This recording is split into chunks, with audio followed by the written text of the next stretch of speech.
As a woman, I worry about my safety and wonder if I will know what to do if I'm assaulted. Does that describe you too? If so, then this is the perfect video for you. At the end of this video, you will be able to plan and practice a self-protection strategy that will increase your confidence in your ability to escape an assault or rape attempt. Your safety and security rely on your ability to both recognize danger and defend yourself. Why should you be concerned about a potential assault? Each year, over 294,000 women of all ages in the United States are assaulted and/or raped. That is a violent attack every 107 seconds, and then there are so many others which are unreported. Stop for a moment and think about that number. Every minute and 45 seconds, a woman becomes the victim of an assault. You can be very sure that during the time of the assault, you have only yourself to rely on for protection and escape.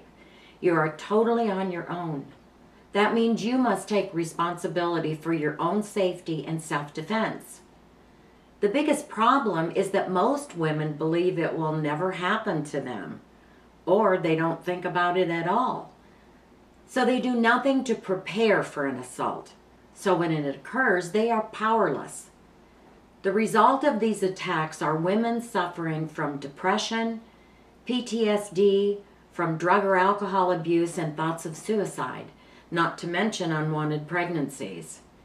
Here is some important information that will help you in situations where you are in danger. Number one, your number one priority is to escape the danger. Don't panic when you are threatened, but look for areas and avenues where you can escape. A successful escape may depend on changing from spike heels to running shoes for your trip home. Although you won't look as stylish, they could be instrumental in your escape. 2. Stay constantly aware of your surroundings.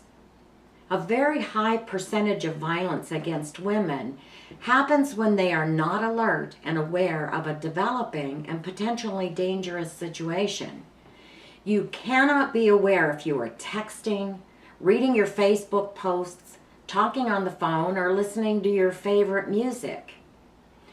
If you're walking alone, keep your phone in your hand with 911 already punched in, ready to push the call button in an emergency situation. Being aware of your surroundings will often take away the element of surprise from the attacker and provide your first opportunity to escape.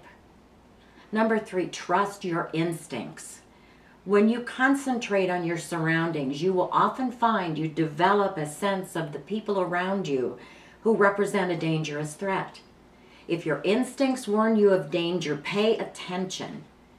Getting away from perceived danger is worth the investment of both time and inconvenience to your schedule.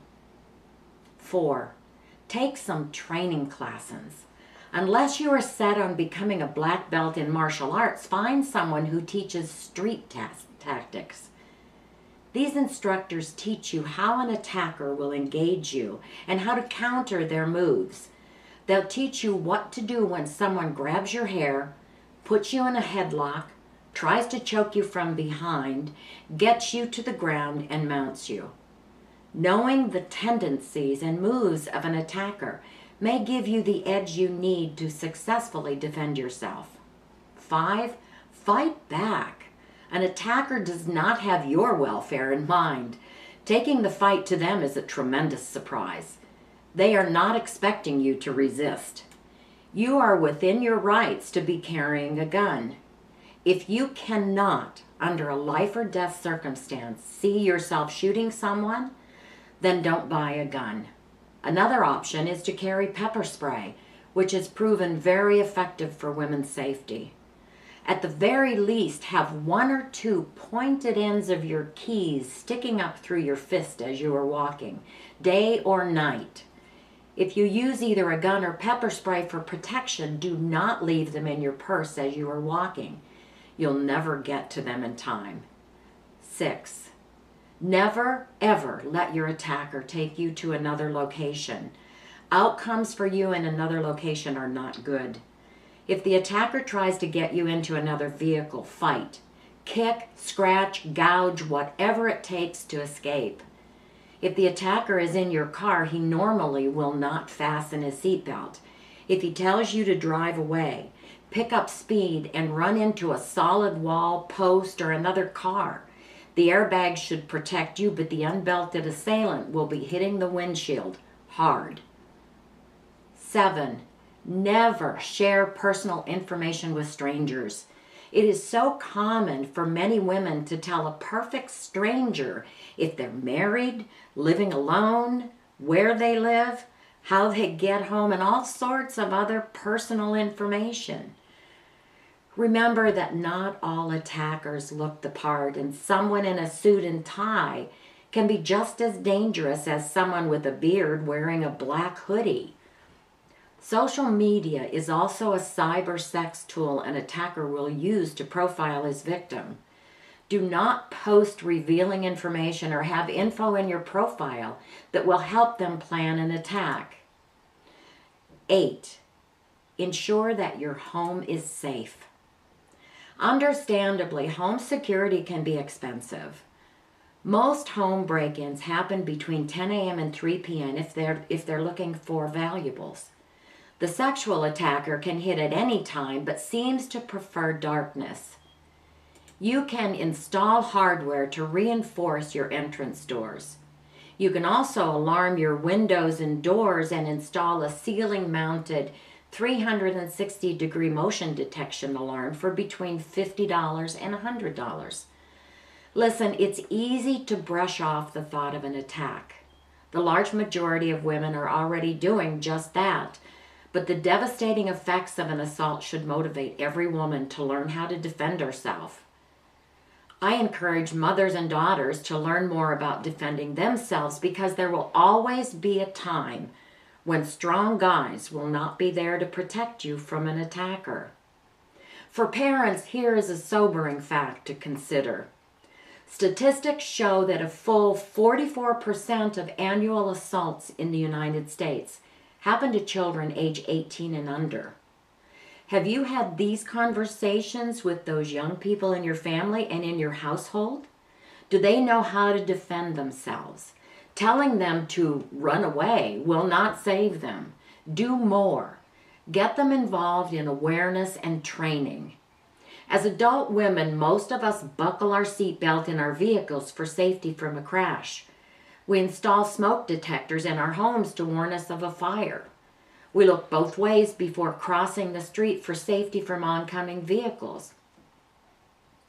What we don't do is learn self-protection to keep us from being injured, raped, or even killed as the outcome of an assault.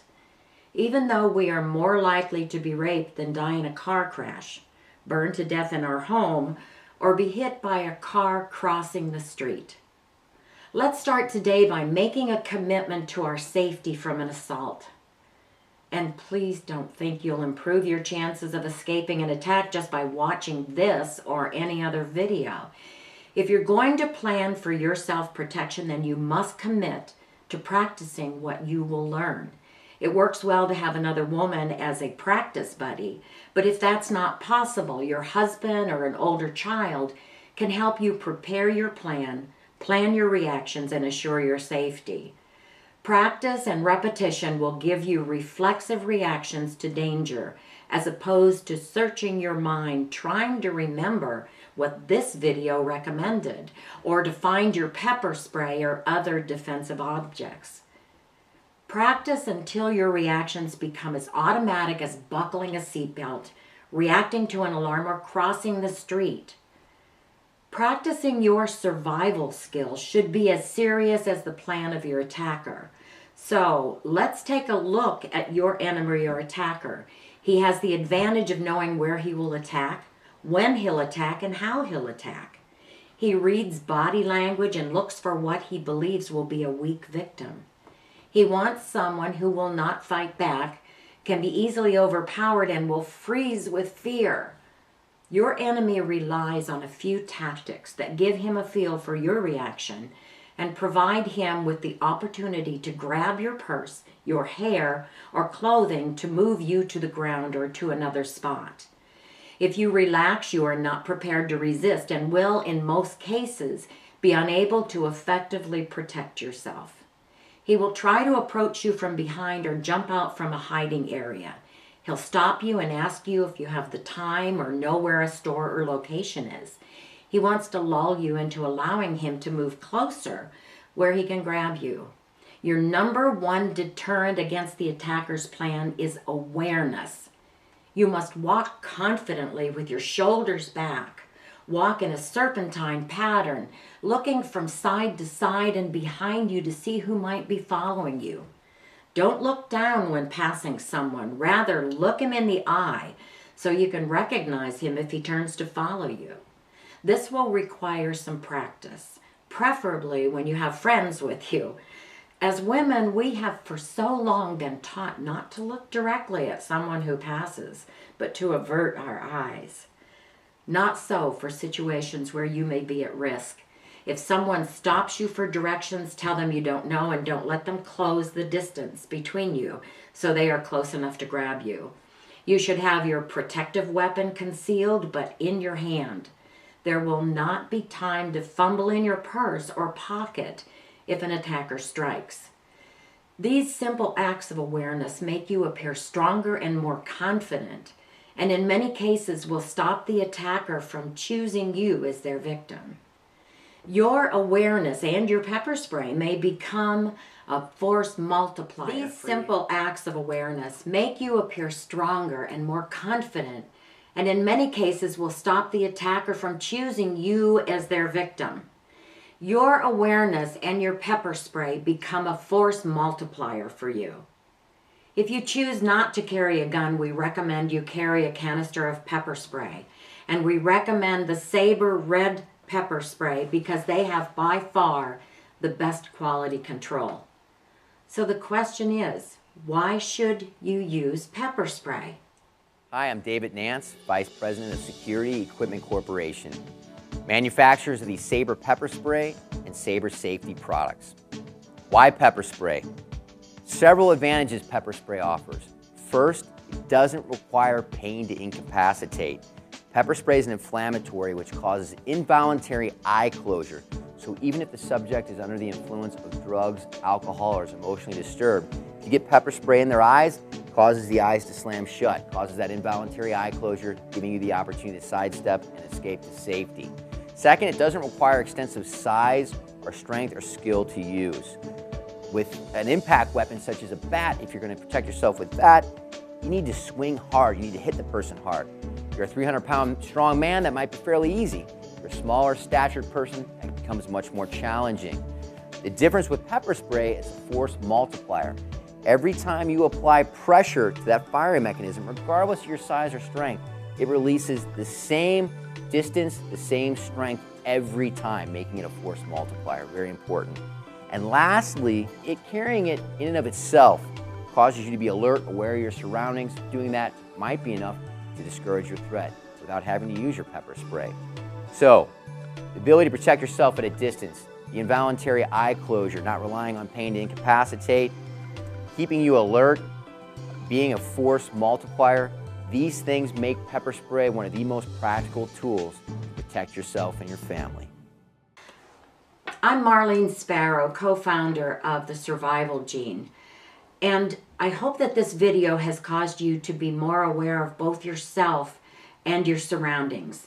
Now, make your protection plan, practice it on a monthly basis, and be safe, and God bless.